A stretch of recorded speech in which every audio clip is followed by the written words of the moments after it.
Mr. Speaker, you are out of compliance with the agreement that allowed you to assume this role. The path forward for the House of Representatives is to either bring you into immediate total compliance or remove you. Hide your teenage daughter. Seems like only yesterday that Congressman Matt Gaetz of Florida began his ongoing slap fight with House Speaker Kevin McCarthy. And it's only gotten more embarrassing as Gaetz and the rest of the MAGA fringe caucus inch us closer and closer to a government shutdown by opposing McCarthy's efforts to get Republicans to, I don't know, pass a bill to fund the government. In the meantime, Gaetz has real priorities. Sources tell NBC News he's widely expected to run for governor of Florida in 2026 because, of course. Joining me now is David Jolly, MSNBC political analyst and former Republican congressman who's no longer affiliated with the party, and I wonder why. You are the perfect person that we really wanted to talk to on this, honestly, David, because you've been one of the people who's been the most candid, that you actually did feel embarrassment about this party, which is why you're not affiliated with it anymore. Yeah. And I think at some point we have to talk about the voters who are the taste level of someone like a Matt Gaetz or Kevin McCarthy. Yeah. How are these people even electable? Make it make sense for us. Yeah, and I'd take it one step further, Joy. I felt embarrassment at some of the actions and then regret. Not so much that I didn't try to address it when I was there, but that I failed, even on policy issues like guns and marriage equality, campaign finance, climate reform, or climate change, things I tried to do even as a Republican. I failed, and it was a clear signal to me as I became ostracized that this was not my party. And then you look at the contrast of those who really are carrying the heartbeat of today's Republican Party: Matt Gaetz, Lauren Boebert, Marjorie Taylor Greene, even Kevin McCarthy, who allows all of this. And you realize it really is an embarrassing club to be considered a member of. Right now, however, Matt Gaetz, kind of the leader of that club, has Kevin McCarthy exactly where he wants him. And I don't think we should feel bad for Kevin McCarthy because he has created this moment. And if there are Republicans in the caucus tonight who feel embarrassment, you created it too. Yeah. Because you elected Kevin McCarthy Speaker under this corrupt bargain that he struck with Gaetz and others. And I have to say that no woman, Nancy Pelosi,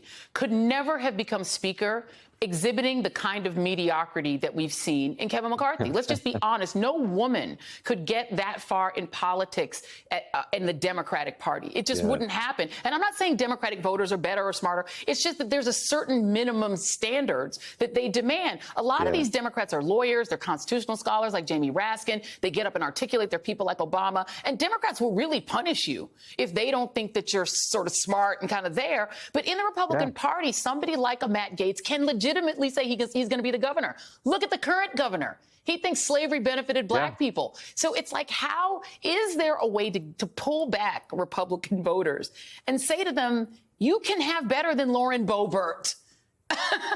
You don't need her.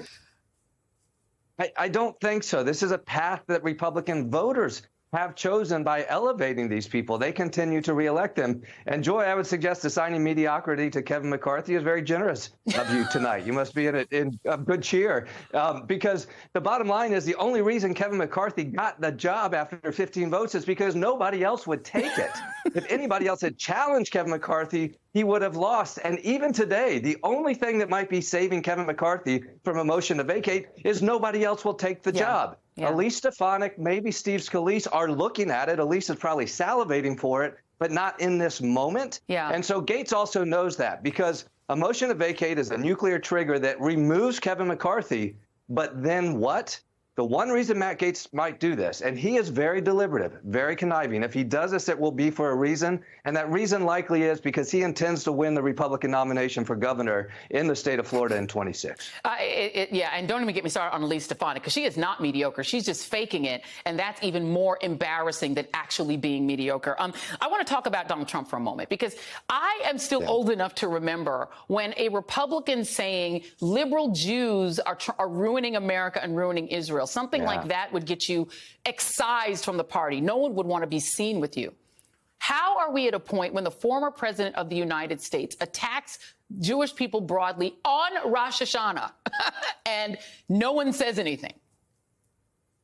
Part ignorance and part of permission structure culturally that allows anti-Semitism, bias, and racism to proliferate and elevate itself within the Republican Party.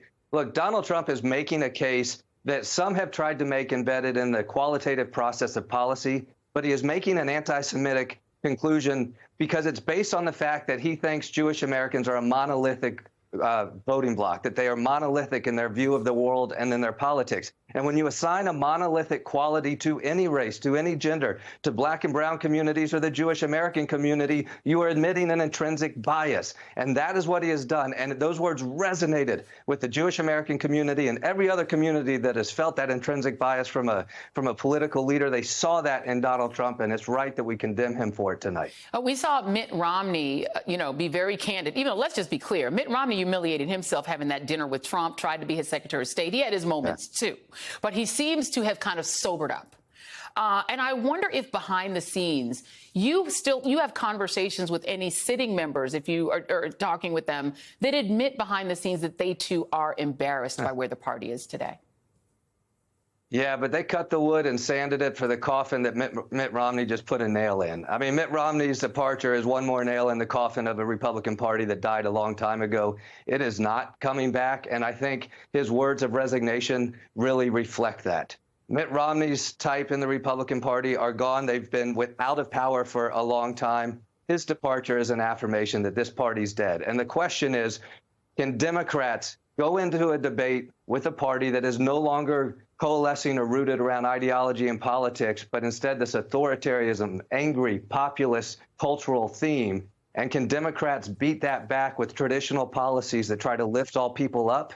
It's a contest of ideas that Democrats must win next November. Or that we won't have a democracy, we certainly won't have voting rights, and women will essentially all be living in a red state with no rights over our own bodies. They want a national abortion ban. We're going to have to talk about that on another show.